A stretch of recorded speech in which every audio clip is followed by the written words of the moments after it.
প্ৰথমবাৰ কলেজখন খোলাৰ পৰা আছোঁ সেইকাৰণে বেছি পৰিৱেশটা নষ্ট হ'লে মই অকণমান আৱেগিক হৈ পৰোঁ আৰু সেই আৱেগতে মই দুটা কথা বেয়াকৈ যদি ক'লোঁ সকলোৱে যাতে মোক ক্ষমা কৰিবা আৰু সকলোৱে যাতে কথাটো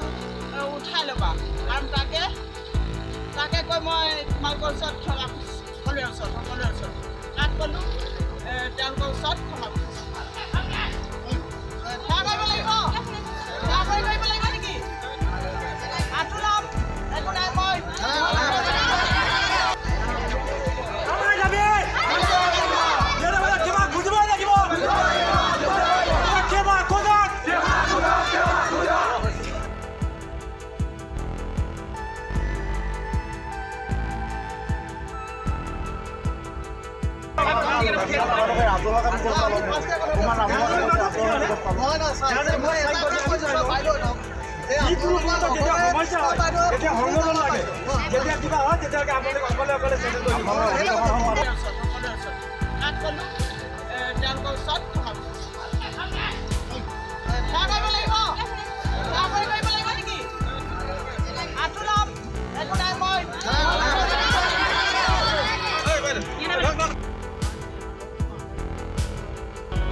আমাৰ শিক্ষাগুৰুসকল অভিভাৱক যিসকলে আমাক ধনাত্মক সমালোচনাৰে অভিভাৱকত্ব প্ৰদান কৰে সেইসকলে আমাৰ অভিভাৱক গতিকে আমি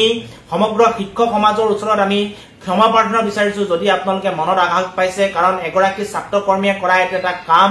সেই কৰ্মীগৰাকীৰ কাৰণে সদৌ অসম ছাত্ৰ সন্থা নামৰ যিটো সত্তা সেই সত্তাটোক কোনো ভুল বুজিব নালাগে আমাৰ শিষ্টাচাৰ বা আমাৰ আদৰ্শৰে এইবিলাক কথা কেতিয়াও শিকোৱা নাই অনাগত দিনতো আমাৰ কোনো কৰ্মী এনেকুৱা কামত জড়িত নহয় এইটো এটা সঁচাকৈ নজিৰবিহীন ঘটনা হ'ল আৰু ভৱিষ্যতৰ দিনত যাতে এনেকুৱা ঘটনাৰ পুনৰাবৃত্তি নহয় তাৰ কাৰণে মই কামনা কৰিছো যিগৰাকী শিক্ষয়িত্ৰীয়ে আচলতে আঁঠু লৈ পেলাই তেখেতে ক্ষমা খোজা পৰিলক্ষিত হ'ল যি কি নহওক সেই শিক্ষকগৰাকীৰ ওচৰত মই সদৌ অসম ছাত্ৰ সন্থাৰ সাধাৰণ সম্পাদক হিচাপে তেখেতৰ ওচৰত মই ক্ষমা প্ৰাৰ্থনা বিচাৰিছো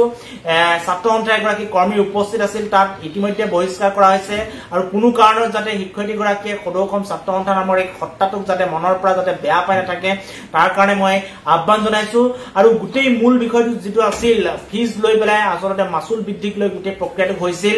চৰকাৰে নিয়ম বান্ধি দিয়াৰ পিছত কেনেকৈ ৩০০০ টকাৰ মাচুল বৃদ্ধি হ'ল বা কি হ'ল কি গোটেই কথা বতৰাখিনি ইতিমধ্যে ৰাজ্য চৰকাৰে তদন্ত ঘোষণা কৰিছে মই আশা ৰাখিছো তদন্তত সকলো কথা বতৰা আহিব শিক্ষয়িত্ৰীগৰাকীৰ ভাষ্যত আমি দেখিবলৈ পাইছো যে অভিভাৱকসকলে স্বইচ্ছাই তাত সেই দান বৰঙণি আগবঢ়াইছিল বুলি কৈছে আৰু যদি স্বইচ্ছাই দান বৰঙণি আগবঢ়াইছিল আচলতে কি কাৰণত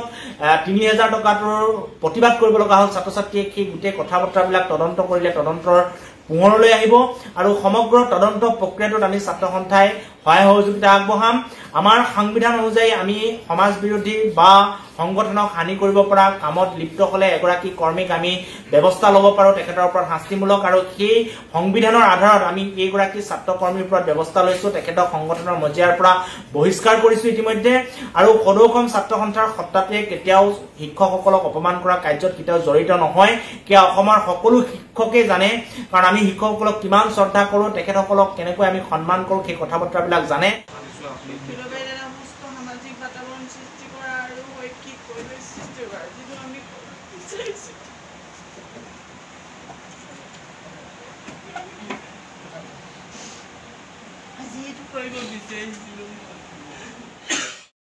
Don't forget to like, share and subscribe to East Mojo. For any queries, put them down in the comments section below and press on the bell icon for notifications.